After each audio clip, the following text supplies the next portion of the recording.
Today I have the pleasure of speaking with Mark Saxon. How are you today? Very well, Tracy. It's been a while. It has been. It's nice to have you in-house. And why don't we just kick off this discussion by saying congratulations. Your stock price was up 77% and 68% last month. Yeah, certainly. It's been a very strong February, and it's nice to have a month like that behind us again, I suppose. And the rare earth sector hasn't seen sort of really strong trading like that for a very long time.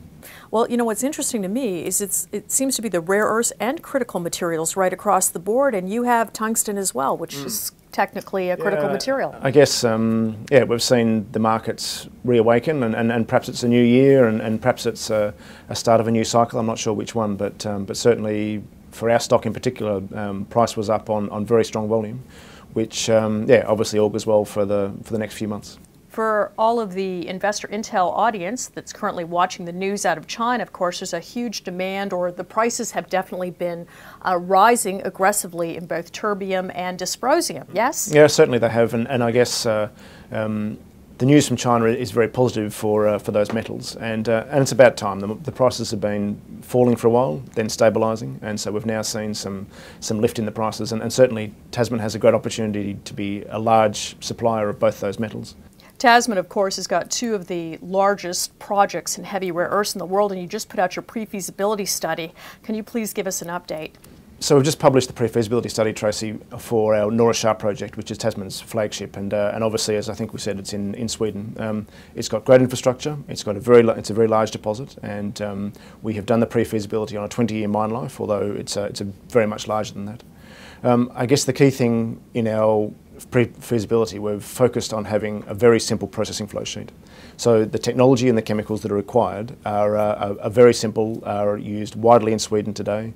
Most of the technology we're using is Scandinavian, and so very, very simple. We're not dependent on any new and untested technologies.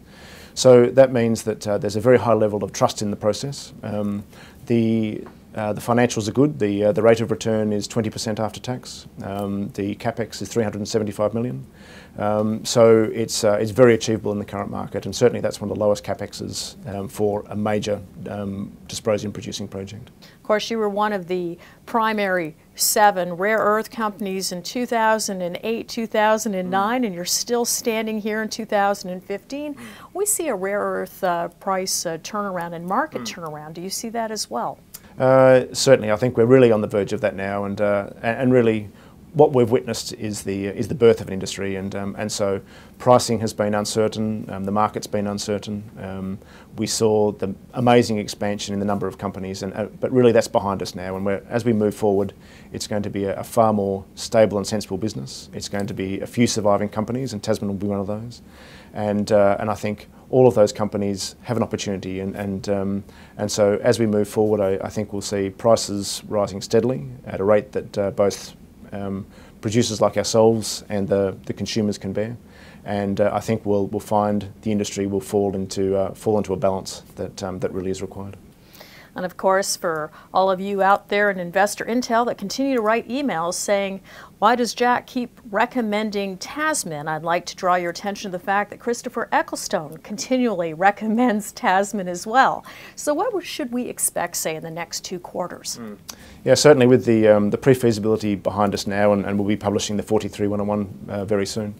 Our next phase is a phase of optimisation, and that really is to identify any kind of places within our existing flow sheet that we can either reduce the cost or increase the revenue, and there's quite a few areas there where we can add some revenue back into the stream. As I said, we've gone for a very simple model, and there's some places where we can increase our revenue and decrease the cost. So we'll be doing that over the next 2 quarters, and then based on that improved flow sheet, we'll be moving ahead into a feasibility study.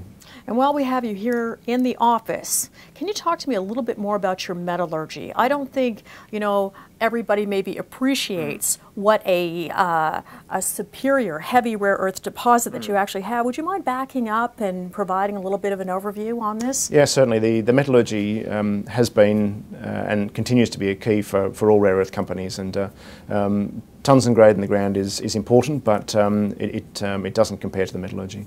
For Tasman, we're working with the mineral eudylite, and eudylite hasn't been a source for rare earths in the past, but it hasn't been researched very much in the past either, and so it's only sort of the research of companies over the last 5 years that's really taken it from bench scale and concept scale into potential production scale. So Tasman has a fully tested flow sheet all the way from digging it out of the ground all the way through to producing a rare earth oxide. And that's been fully tested, and most of our work has been done at ANSTO in Australia, which is one of the world leading laboratories for this kind of work. Mark, thank you so much for joining us today. Thanks very much, Tracy.